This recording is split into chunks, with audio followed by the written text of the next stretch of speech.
जय हिंद दोस्तों, स्वागत है आप सभी का एक बार फिर से top 10 daily current affairs series में। आज 7 अप्रैल है और आज भी हम रोज़ की तरह 10 सबसे महत्वपूर्ण प्रश्नों पर चर्चा करेंगे। इसके साथ ही इस वीडियो से रिलेटेड पीडीएफ फाइल के लिए आप हमें टेलीग्राम पर फॉलो करना ना भूलें। टेलीग्राम पर आप लक्ष्य 007 से सर्च करेंगे तो आपको हमारा चैनल मिल जाएगा और वहाँ पर आपको पीडीएफ फाइल मिल जाएगी इस वीडियो से रिलेटेड क्वेश्चन आंसर्स की। इसके साथ ही वीडियो आप लोगों को अच्छी लगे तो ज़्यादा से ज़्यादा अपने दोस्तों में शेयर करें। वीडियो को अंत तक देखें, पूरा देखें, ताकि आप ना केवल करंट अफेयर्स के इश्यूज़ को जान सकें बल्कि उसके पीछे के जो बैकग्राउंड है, जो एक बेसिक बैकग्राउंड है, उसको भी आप लोग समझ सकें और जान सकें। जिन लोगों ने अभी तक हमारे चैनल को सब्सक्राइब नहीं किया, सब्सक्राइब जरूर कीजिएगा। बेल आइकन को प्रेस करना ना भूलें ताकि अगली वीडियो की नोटिफिकेशन आप तक सबसे पहले पहुंच सके और आप जुड़ सके लक्ष्य के साथ और बढ़ सके अपने लक्ष्य की ओर। तो इसी के साथ ही दोस्तों चलते हैं। जब पिछली वीडियो में हमने एक क्वेश्चन आप लोगों के लिए छोड़ा था और हर वीडियो में मैं आप लोगों के लिए क्वेश्चन छोड़ता हूँ जो करंट अफेयर से रिलेटेड क्वेश्चन होता है, और इसका उद्देश्य यही होता है कि आप लोगों का रिवीजन हो। तो इसमें जो हम देखेंगे कि कौन सा, तो दोस्तों लास्ट वीडियो में जो क्वेश्चन था वो कुछ इस तरीके से था कि दुनिया का सबसे बड़ा तैरता हुआ सौर फार्म कहाँ बनाया जाएगा। ये प्रश्न मैंने आप लोगों के लिए छोड़ा था और कई लोगों ने इसका आंसर दिया है। तो इसका आंसर होगा सिंगापुर। सिंगापुर में दुनिया का सबसे बड़ा तैरता हुआ सौर फार्म बनाया जाएगा। तो ये हम देख रहे हैं। और इसी तरीके से क्वेश्चन और भी पिछले वीडियोज़ में मैंने डाला हुआ है कि जो कौन सा राज्य है भारत का जहाँ पे भारत का सबसे बड़ा तैरता हुआ सौर फार्म बनाया जाएगा, तो तेलंगाना है। इसी तरीके से मध्य प्रदेश में जो है विश्व का सबसे बड़ा सौर पार्क बनाया जाएगा, जो कि ओमकारेश्वर बांध पर बनाया जाएगा, नर्मदा नदी के बांध पर। तो ये प्रश्न था आप लोगों के लिए और इसका उत्तर कई लोगों ने अच्छा दिया है, अच्छा प्रश्न का उत्तर दिया है। तो इसी के साथ ही चलते हैं वीडियो के अगले और एक और महत्वपूर्ण प्रश्न पर, जो कि पहला प्रश्न है इस वीडियो का हमारा, कि हाल ही में संकल्प से सिद्धि पहल किसके द्वारा शुरू की गई। तो ऑप्शन है वित्त मंत्रालय के द्वारा, ट्राइफेड के द्वारा, डीआरडीओ के द्वारा या इसरो के द्वारा। तो इसका आंसर होगा ट्राइफेड। तो ट्राइफेड एक संगठन, एक संस्था है जो कि जनजातीय मामलों के मंत्रालय के तहत काम करता है और इसने संकल्प से सिद्धि गांव और डिजिटल कनेक्ट ड्राइव को शुरू किया है। संकल्प से सिद्धि गांव और डिजिटल कनेक्ट ड्राइव जो है इस महीने के पहले दिन से शुरू किया गया और ये 100 दिनों तक जारी रहेगा। तो इस अभियान का जो उद्देश्य है वो ये है कि जो वन धन विकास केंद्र हैं उनको सक्रिय बनाना। वन धन विकास योजना एक शुरू की गई थी। इस योजना को शुरू करने का जो उद्देश्य था वो उद्देश्य ये था कि जो आदिवासी क्षेत्र हैं या जो जंगल के क्षेत्र हैं, वहाँ रहने वाले जो लोग हैं वो मुख्य रूप से जंगल से उत्पादित वस्तुओं पर ही निर्भर करते हैं। तो वो उनके वस्तुओं का सही मूल्य दिलाने के लिए और एक कुछ केंद्रों को विकसित किया जाए, ये इसका वन धन विकास योजना का उद्देश्य था। तो वन धन विकास केंद्रों का सक्रिय करना इस अभियान का उद्देश्य है और ये प्रत्येक क्षेत्र में 100 गांवों और देश के 1500 गांवों को कवर करेगा। इसका ये प्रमुख उद्देश्य है। इसके तहत ही जो है एक टीम स्फूर्ति होगी। जो टीम स्फूर्ति की यूनिट्स जो होंगी वो कुछ क्लस्टरिंग के लिए, यानी कि एक ग्रुप बनाने के लिए वन धन विकास केंद्रों की पहचान करेगी। स्फूर्ति का अर्थ जो है वो इस प्रकार निकलता है कि जो पारंपरिक उद्योग है, जो ट्रेडिशनल उद्योग हैं, उनके उत्थान को बढ़ावा दिया जाए। और ये एक फंड ऑफ स्कीम है। इसमें जो कारीगर समूह हैं जो कि पारंपरिक रूप से जुड़े हुए हैं, उन समूहों को व्यवस्थित करना ताकि उन्हें जो है प्रतिस्पर्धी बनाया जा सके और उनकी आय में वृद्धि की जा सके। तो इसी के साथ ही चलते वीडियो के अगले और एक और महत्वपूर्ण प्रश्न पर, कि उत्तर प्रदेश सरकार द्वारा शुरू की गई उपहार योजना का संबंध किस क्षेत्र से है। तो ऑप्शन है कोविड टीकाकरण से, कृषि विकास के क्षेत्र से, प्राथमिक शिक्षा में सुधार के क्षेत्र से, या इनमें से किसी से नहीं। तो इसका आंसर होगा कोविड टीकाकरण के क्षेत्र से। तो उपहार योजना का संबंध किससे है? कोविड टीकाकरण के क्षेत्र से है। तो कोविड टीकाकरण को बढ़ावा देने के लिए उत्तर प्रदेश सरकार द्वारा उपहार योजना शुरू की गई और ये विश्व स्वास्थ्य दिवस, यानी कि आज जो विश्व स्वास्थ्य दिवस है, यानी कि 7 अप्रैल को विश्व स्वास्थ्य दिवस मनाया जाता है। तो ये राज्य सरकार जो है वैक्सीन लेने वालों के लिए एक लकी ड्रॉ निकालेगी, जो कि 7 अप्रैल को आज के दिन लकी ड्रॉ निकालेगी। ये और केवल वे जिले ही जहाँ पर 25,000 से अधिक लाभार्थियों ने वैक्सीन की दोनों खुराकें ली हैं वही इसके पात्र होंगे और अभ्यर्थियों को इसके तहत जो है कुछ उपहार दिए जाएंगे। तो उसी तरीके से एक दृष्टि डाल लेते हैं उत्तर प्रदेश राज्य पर, चूँकि उत्तर प्रदेश की कई परीक्षाएं आने वाली हैं तो हमें कुछ ज्ञान होना चाहिए कि उत्तर प्रदेश का जो नाम है वो 1836 में इसका नाम जो रखा गया था उत्तर पश्चिम प्रांत रखा गया था, नॉर्थ वेस्ट प्रोविंस रखा गया था। फिर इसके बाद अगर देखें तो 1877 में उत्तर पश्चिम प्रांत आगरा अवध नाम इसे रख दिया गया। फिर उसके बाद 1902 में आगरा एवं अवध का संयुक्त प्रांत नाम से इसे संबोधित किया गया। और फिर इसके बाद अगर हम देखें तो 1937 में इसे संयुक्त प्रांत नाम दिया गया, यूनाइटेड प्रोविंस नाम इसे दिया गया। कब? 1937 में, 1937 में इसे संयुक्त प्रांत का नाम दिया गया। फिर इसके बाद 24 जनवरी 1950 को, यानी कि भारत की आज़ादी के बाद 24 जनवरी 1950 को 1950 में इसे उत्तर प्रदेश नाम दिया गया। और यही कारण है कि उत्तर प्रदेश सरकार प्रतिवर्ष 24 जनवरी को उत्तर प्रदेश का स्थापना दिवस भी मनाती है। इसी प्रकार से देखा जाए तो प्रदेश की राजधानियों में भी समय समय में बदलाव आते रहे हैं। जैसे कि प्रदेश की राजधानी 1836 में आगरा रही, फिर 1858 में प्रयागराज शिफ्ट की गई और 1921 में आंशिक रूप से लखनऊ को इसकी राजधानी बनाया गया और 1935 में इस लखनऊ को पूर्णतः राजधानी के रूप में बना दिया गया, मान्यता दे दी गई। तो राजधानी जो है लखनऊ 1935 में बनी इसकी, उत्तर प्रदेश की पूर्णतः, और तब से लेकर 1935 से लेकर अभी वर्तमान तक उत्तर प्रदेश की राजधानी लखनऊ ही है। इसी प्रकार से देखा जाए तो आगे भविष्य में 1956 में राज्य का पुनर्गठन किया गया। 1 नवंबर 1956 में राज्य का पुनर्गठन किया गया, क्योंकि इस दौरान हम क्या देखते हैं कि इस दौरान भारत में राज्य पुनर्गठन आयोग का सृजन किया गया था 1953 में, जिसने अपनी रिपोर्ट 1955 में सौंपी थी, जिसके अध्यक्ष फजल अली थे। और उनकी अनुशंसा के आधार पर, उस रिपोर्ट की अनुशंसा के आधार पर 1 नवंबर 1956 में भारत के 14 राज्यों और 6 केंद्र शासित प्रदेशों का पुनर्गठन किया गया था। तो उसमें से एक जो है राज्य उत्तर प्रदेश भी है। तो देखिए इसमें बड़ा कन्फ्यूज़न होता है कैंडिडेट्स को कि वो स्थापना दिवस भी जो है उत्तर प्रदेश का वो 1 नवंबर 1956 ही कहते हैं, जो कि गलत है। ये पुनर्गठन है, राज्यों का पुनर्गठन किया गया कब? 1 नवंबर 1956 में। तो उनमें से एक उत्तर प्रदेश भी था जिसमें 14 राज्य थे और 6 केंद्र शासित प्रदेश थे। तो उनमें से एक राज्य था आपका उत्तर प्रदेश, जिसका पुनर्गठन 1 नवंबर 1956 में किया गया। लेकिन उत्तर प्रदेश के रूप में इसकी स्थापना कब की गई? 24 जनवरी 1950 में की गई। तो इस बात पर ध्यान रखिएगा। तो इसी तरीके से राज्य का विभाजन भी किया गया और ये विभाजन 9 नवंबर 2000 में किया गया। 9 नवंबर 2000 में हम जानते हैं कि उत्तर प्रदेश के 13 जिलों को काटकर उत्तरांचल राज्य का गठन किया गया, जो कि बाद में अभी उत्तराखंड कहलाता है। और इसी तरीके से उत्तर प्रदेश की जो प्रथम राजकीय भाषा है वो कौन सी है? 1947 में अपनाई गई देवनागरी लिपि में हिंदी भाषा को अपनाया गया। और दूसरी राजकीय भाषा है जो कि 1989 में उर्दू के रूप में शामिल किया गया। राज्य के प्रथम मुख्यमंत्री कौन है? पंडित गोविंद बल्लभ पंत उत्तर प्रदेश राज्य के प्रथम मुख्यमंत्री हैं। इसी प्रकार से एक दृष्टि डाला जाए तो राज्य के प्रथम उप मुख्यमंत्री जो थे वो कौन थे? चौधरी नारायण सिंह उत्तर प्रदेश राज्य के प्रथम मुख्यमंत्री थे। इसी प्रकार राज्य एवं देश की प्रथम महिला मुख्यमंत्री जो थी वो थी सुचेता कृपलानी राज्य के साथ साथ देश की प्रथम महिला मुख्यमंत्री रही हैं सुचेता कृपलानी। यानी कि अभी तक जो है इस समय तक सुचेता कृपलानी के टाइम तक भारत के किसी और राज्य में कोई महिला मुख्यमंत्री नहीं बनी थी। इसी तरीके से राज्य एवं देश की प्रथम महिला राज्यपाल कौन थी? सरोजनी नायडू। तो सरोजनी नायडू जो है वो राज्य की तो पहली राज्यपाल थी ही, उसके साथ साथ देश में प्रथम महिला राज्यपाल भी थी और राज्य में भी प्रथम महिला राज्यपाल थी। कौन? सरोजनी नायडू। तो इसी के साथ अगर देखें तो उत्तर प्रदेश की जो सीमाएं हैं वो भारत में कुछ इन राज्यों से लगती है, जैसे उत्तराखंड है, हिमाचल प्रदेश है, हरियाणा है, राजस्थान है, मध्य प्रदेश है, छत्तीसगढ़ है, झारखंड, बिहार, इनके साथ इसकी सीमा लगती है। और एक केंद्र शासित प्रदेश दिल्ली के साथ इसकी सीमा लगती है।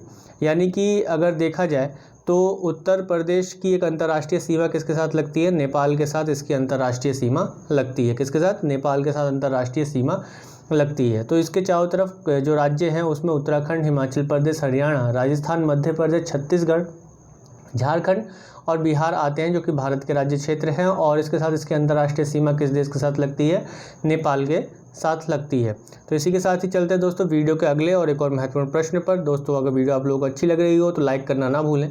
तो वीडियो का अगला प्रश्न है हमारा कि राष्ट्रीय समुद्री दिवस प्रतिवर्ष कब मनाया जाता है? तो ऑप्शन है 3 अप्रैल, 4 अप्रैल, 5 अप्रैल या 6 अप्रैल। तो इसका आंसर होगा 5 अप्रैल को प्रतिवर्ष राष्ट्रीय समुद्री दिवस मनाया जाता है। तो हम ये देखते हैं कि अंतर महाद्वीपीय वाणिज्य और विश्वव्यापी अर्थव्यवस्था के समर्थन के बारे में जागरूकता पैदा करने के लिए यह राष्ट्रीय समुद्री दिवस मनाया जाता है और यह दिन 1964 से मनाया जाता रहा है। इसके अलावा ये भारत के सिंधिया भाप नेविगेशन कंपनी द्वारा शुरू किए गए पहले जहाज एमएस लॉयल्टी के 1919 में मुंबई से यूनाइटेड किंगडम की यात्रा की याद में भी मनाया जाता है।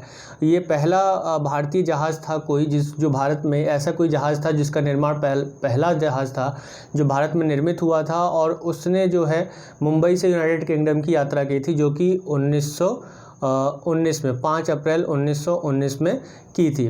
तो ये पहला, और जिसको बनाया किसने था? सिंधिया भाप नेविगेशन कंपनी द्वारा बनाया गया था। तो भारतीय समुद्री क्षेत्र में उत्कृष्ट योगदान देने वाले लोगों को पहचानने के लिए इस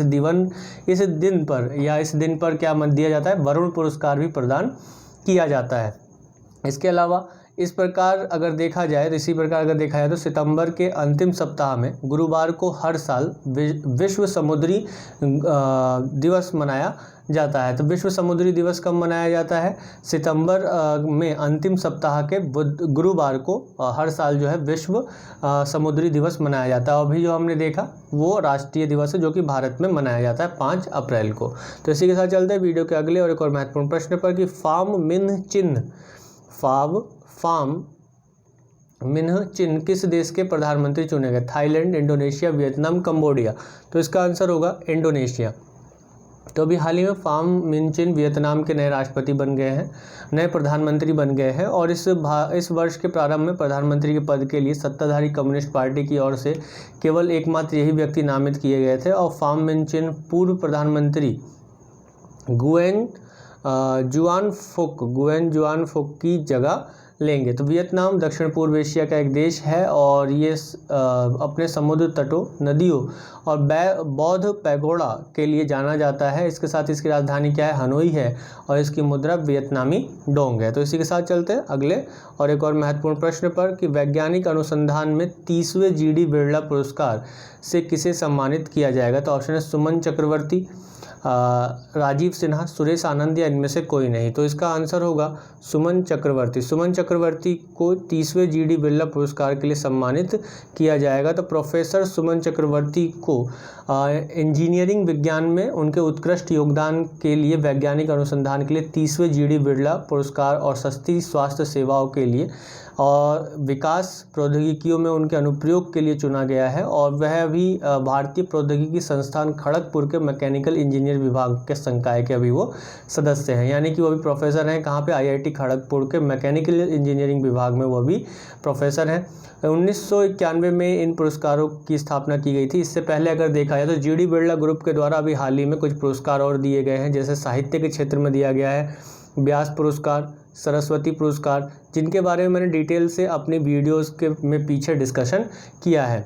तो आप यदि वीडियो पहली बार देख रहे हैं तो पिछली वीडियो को देखना ना भूलें, प्लेलिस्ट में जाइए और वीडियो को देखिए। जो पीछे की वीडियोस हैं, कुछ ज़्यादा नहीं, पिछले एक हफ्ते में जो भी वीडियोस आई हैं उनको एक बार देखिए, आपको और अच्छी डिटेल्स जानकारियाँ मिलेंगी अलग अलग तथ्यों पर। इसके साथ ही जो लोग रेगुलर देख रहे हैं उनको बस अब सारी चीज़ें ध्यान में रखने की है कि जैसे जो ये बिरला पुरस्कार है ये किसके द्वारा दिया गया? जो जीडी बिरला पुरस्कार है और ये व्यास सम्मान जो दिया गया है, सरस्वती सम्मान दिया गया है, इसी फाउंडेशन के द्वारा दिया जाता है, यानी कि जीडी बिरला फाउंडेशन के द्वारा दिया जाता है। तो अभी जीडी बिरला पुरस्कार जो है ये भी 1991 में स्थापित ये पुरस्कार विज्ञान एवं प्रौद्योगिकी की किसी भी शाखा में उसके मूल और उत्कृष्ट योगदान के लिए 50 वर्ष से कम आयु के प्रख्यात भारतीय वैज्ञानिकों को मान्यता देता है, उनको प्रदान किया जाता है और इस पुरस्कार में 5 लाख रुपये तक की नगद पुरस्कार शामिल होता है। तो प्राप्तकर्ता को एक चयन बोर्ड द्वारा चुना जाता है, यानी कि जो भी इस सम्मान के लिए चुना जाता है उसको एक चयन बोर्ड द्वारा चुना जाता है और इसके वर्तमान अध्यक्ष जो है चयन बोर्ड के वो कौन है? भारतीय अंतरिक्ष विज्ञान एकेडमी के अध्यक्ष प्रोफेसर चंद्रिमा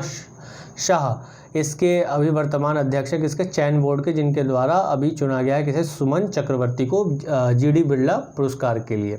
तो इसी के साथ चलते हैं वीडियो के अगले और एक और महत्वपूर्ण प्रश्न पर। तो अगला प्रश्न है कि भारत का पहला कृषि आधारित सौर ऊर्जा संयंत्र कहाँ स्थापित किया गया? तो ऑप्शन है तमिलनाडु, राजस्थान, गुजरात, तेलंगाना। तो इसका आंसर होगा राजस्थान। राजस्थान में अभी भारत का पहला कृषि आधारित सौर ऊर्जा संयंत्र स्थापित किया गया। और अभी ये जो शुरुआत इसको जो स्थापित किया गया वो किसके अंतर्गत किया गया, पीएम कुसुम योजना के अंतर्गत पहला कृषि आधारित सौर ऊर्जा संयंत्र जयपुर जिले के कोटपुतली तहसील में स्थापित किया गया। और ये संयंत्र से प्रत्येक वर्ष 17 लाख यूनिट बिजली का उत्पादन होगा। तो पीएम कुसुम योजना को नवीन और नवीकरणीय ऊर्जा मंत्रालय द्वारा ग्रामीण क्षेत्रों में ऑफ ग्रिड सौर पंपों की स्थापना करने और ग्रिड से जुड़े क्षेत्रों में ग्रिड पर निर्भरता को कम करने के लिए शुरू किया गया। यानी कि कृषि क्षेत्र में सिंचाई व्यवस्था को मजबूत करने के लिए और बिजली पर निर्भरता को कम करने के लिए नवीन एवं नवीकरणीय मंत्रालय द्वारा पीएम कुसुम योजना की शुरुआत की गई थी। और इसका उद्देश्य किसानों को सोलर पैनल्स या सौर पंप उपलब्ध कराना था, जिससे क्या होगा कि किसान जो है अपनी सिंचाई की जो निर्भरता है वो बिजली पर कम रखकर सौर ऊर्जा पर रखें। और इससे क्या होगा कि बिजली का उत्पादन होगा, इसके साथ साथ वो सौर पंप के माध्यम से अपनी सिंचाई भी कर सकेंगे और इसके अलावा वो बिजली का उत्पादन भी कर सकेंगे। और जो उनके पास उत्पादित अतिरिक्त ऊर्जा होगी उसको वह डिस्कॉम कंपनियों को बेच भी सकते हैं, यानी कि जो बिजली कंपनियां हैं उनको वो बेच भी सकते हैं। तो इसमें केंद्र और राज्य दोनों की भागीदारी होगी इसमें। और जो सौर पंप उपलब्ध कराए जाएंगे वो एक सब्सिडी पर उपलब्ध कराए जाएंगे, जिसमें कुछ भार जो होगा उसके प्राइस का या उसका जो रेट होगा सोलर पंप का वो राज्य और केंद्र द्वारा वहन किया जाएगा कुछ हिस्सा, और बाकी जो हिस्सा होगा वो किसान द्वारा वहन किया जाएगा। तो इसी तरीके से फरवरी 2019 में आर्थिक मामलों की मंत्रिमंडलीय समिति ने वित्तीय सहायता और जन संरक्षण सुनिश्चित करने के उद्देश्य से इस योजना को शुरू करने की मंजूरी दी थी। तो इसी प्रकार बजट 2020-21 के अंतर्गत भी सरकार द्वारा इस योजना का विस्तार करते हुए 20 लाख किसानों को एकल सौर पंप स्थापित करने की सहायता प्रदान करेगी। इसके अलावा ये 15 लाख किसानों को उनके ग्रिड से जुड़े पंप सेटों के सौरीकरण में भी मदद करेगी। और इसके साथ साथ पीएम कुसुम योजना किसानों को अपनी बंजर भूमि पर स्थापित सौर ऊर्जा परियोजनाओं के माध्यम से ग्रिड को बिजली बेचने का विकल्प प्रदान करते हुए अतिरिक्त आय अर्जित करने का अवसर भी प्रदान करेगी। तो ये पीएम कुसुम योजना का एक उद्देश्य है। और पीएम कुसुम योजना के तहत जो है भारत का पहला कृषि आधारित सौर पंप कहाँ स्थापित किया गया, जयपुर में स्थापित किया गया।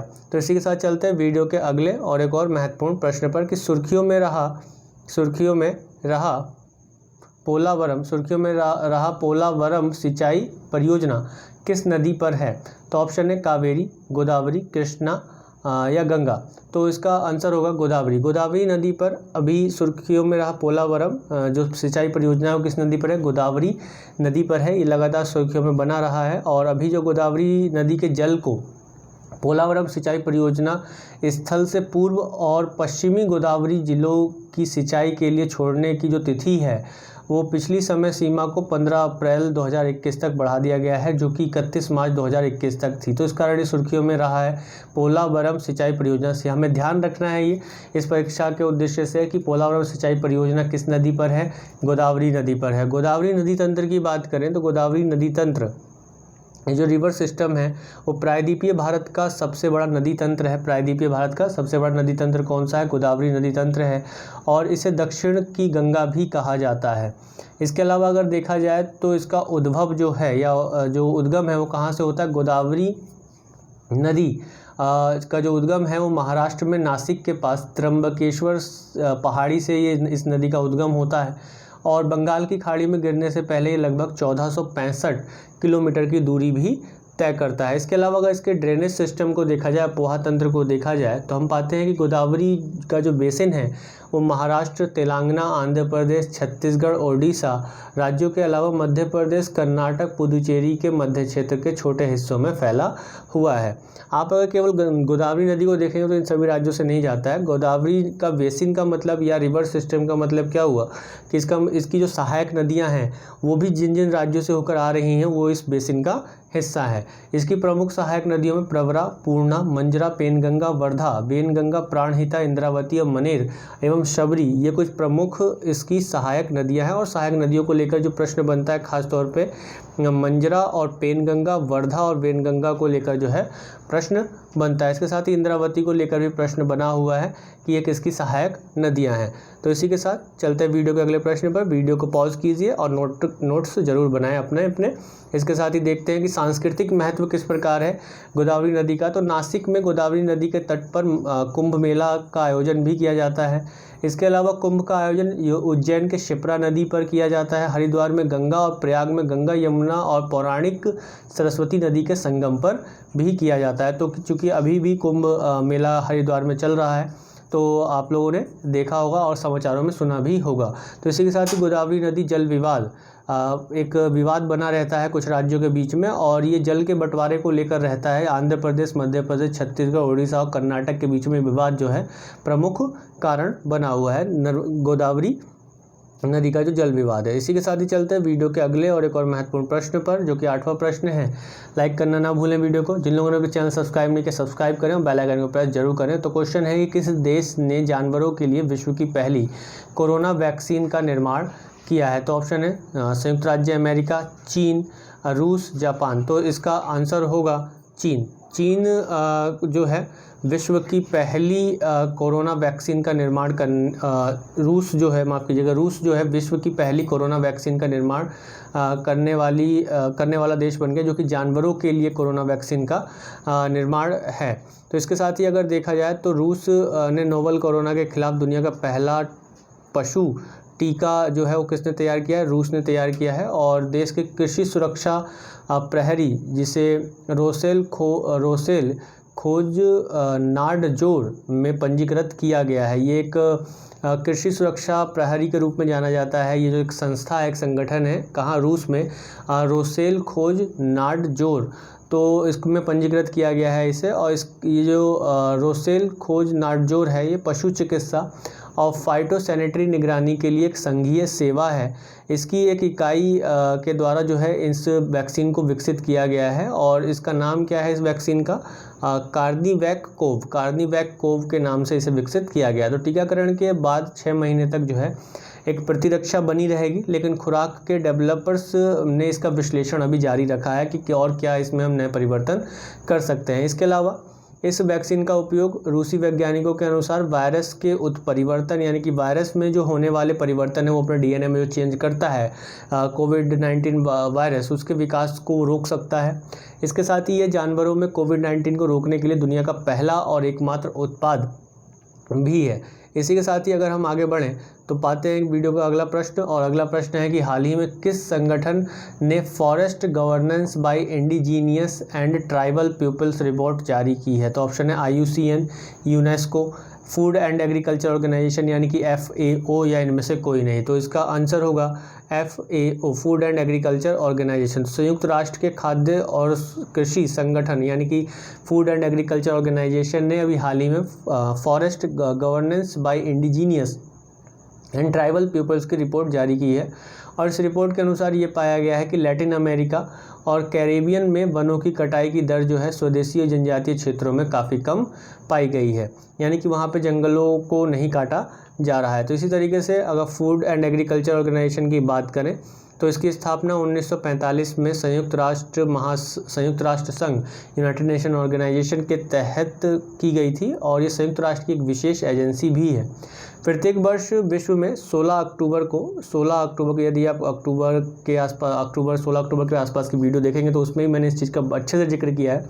16 अक्टूबर को विश्व खाद्य दिवस मनाया जाता है, और ये इसलिए मनाया जाता है क्योंकि 16 अक्टूबर 1945 को इसकी स्थापना की गई थी। और भारत सरकार ने इस वर्ष 16 अक्टूबर 2020 में जब इसका स्थापना दिवस मनाया गया तो इसके 75 वर्ष पूरे हुए, 75वां स्थापना दिवस मनाया गया, और उसको चिन्हित करने के लिए भारत सरकार ने 75 रुपये का स्मारक सिक्का भी जारी किया था। तो इसी के साथ ही अगर हम देखें तो ये संयुक्त राष्ट्र के खाद्य सहायता संगठनों में से एक है, और जो कि रोम इटली में स्थित है, यानी कि इसका जो मुख्यालय है वो कहाँ है, इटली के रोम में इसका मुख्यालय है। और इसके अलावा विश्व खाद्य कार्यक्रम यानी कि वर्ल्ड फूड प्रोग्राम, जिसे अभी आपने देखा होगा कि इस बार का जो नोबेल पुरस्कार दिया गया, नोबेल पुरस्कारों में शांति का पुरस्कार, पीस प्राइज जो दिया गया वो किसे दिया गया, वर्ल्ड फूड प्रोग्राम को दिया गया। विश्व खाद्य कार्यक्रम को जो है विश्व नोबेल शांति पुरस्कार दिया गया था 2020 का। और कृषि विकास के लिए अंतर्राष्ट्रीय कोष भी जो है इसी के साथ कार्य करते हैं। तो इसी के साथ ही चलते हैं वीडियो के अगले और एक और महत्वपूर्ण प्रश्न पर कि ट्यूलिप फेस्टिवल का उद्घाटन कहाँ किया गया। तो ऑप्शन है श्रीनगर, शिमला, देहरादून या इनमें से कोई नहीं। तो इसका आंसर होगा श्रीनगर। श्रीनगर में ट्यूलिप फेस्टिवल का उद्घाटन किया गया और यह उद्घाटन वहाँ के उपराज्यपाल मनोज सिन्हा ने कश्मीर घाटी में कश्मीर घाटी में किया। जहाँ कहाँ गया, श्रीनगर में ट्यूलिप फेस्टिवल का उद्घाटन किया। ये जबरवन पर्वत की तलहटी में 64 से अधिक किस्मों के 15 लाख से अधिक फूल पूरी तरीके से यहाँ पे खिल चुके हैं, उसका ये उद्घाटन किया है। और श्रीनगर में विश्व प्रसिद्ध डल झील के किनारे जबरवान पहाड़ी की तलहटी में एशिया के सबसे बड़े ट्यूलिप गार्डन में 5 दिवसीय ट्यूलिप महोत्सव का आयोजन किया गया। और इसका उद्घाटन किसने किया, उपराज्यपाल, जम्मू कश्मीर के उपराज्यपाल मनोज सिन्हा द्वारा किया गया। जैसे कि हम जानते हैं कि जम्मू कश्मीर अभी क्या है, जम्मू कश्मीर एक यूनियन टेरिटरी है, केंद्र शासित प्रदेश है, जिसको यूनियन टेरिटरीज के रूप में 31 अक्टूबर 2019 में मान्यता दी गई थी। तो इसी के साथ ही चलते हैं वीडियो के अंत में पूछे जाने वाले प्रश्न पर, जिसका उत्तर आप सभी लोगों को कमेंट बॉक्स में देना होता है। तो प्रश्न आपके सामने है और आपने पिछले वीडियो को ध्यान से देखा होगा, तो इसका उत्तर भी आप लोग ज़्यादा से ज़्यादा दे पाएंगे। देखिए, प्रश्न का उत्तर देने में घबराने की ज़रूरत नहीं है कि आप गलत देंगे या सही देंगे। अगर आपने सही से देखा है, पढ़ा है, तो आप उत्तर तो बिल्कुल सही देंगे। लेकिन अगर आपने पहली बार देख रहे हैं वीडियो को, तो आप इसका प्रश्न का उत्तर देने का कोशिश जरूर कीजिए। एक अनुमान तो लगाइए कम से कम, क्योंकि अगर आप गलतियाँ नहीं करेंगे तो सीखेंगे नहीं, प्रयास नहीं करेंगे तो सीखेंगे नहीं। तो गलतियाँ कीजिए, जब तक आप गलती नहीं करेंगे तब तक आप अपने लक्ष्य की तरफ नहीं बढ़ेंगे। और आपको आपके लक्ष्य तक पहुंचाने के लिए हम अपने लक्ष्य चैनल के माध्यम से लगातार प्रयास कर रहे हैं। तो इसीलिए आप लक्ष्य के साथ जुड़े रहिए और बेल आइकन को प्रेस करके आप लगातार वीडियो की नोटिफिकेशन पाते रहिए और सब्सक्राइब चैनल को करना ना भूलें। तो जो क्वेश्चन है वो कुछ आपके सामने, आपने अभी तक पढ़ भी लिया होगा कि न्यू डेवलपमेंट बैंक का मुख्यालय कहाँ है, जोहान्सबर्ग, संघाई, नई दिल्ली, मॉस्को। तो इसका आंसर आप सभी लोगों को कमेंट बॉक्स में देना है। कमेंट बॉक्स में आप लोग इसका आंसर जरूर देखें। तो जो लोग वीडियो देखते हैं वो लाइक जरूर कर दें। धन्यवाद। जय हिंद।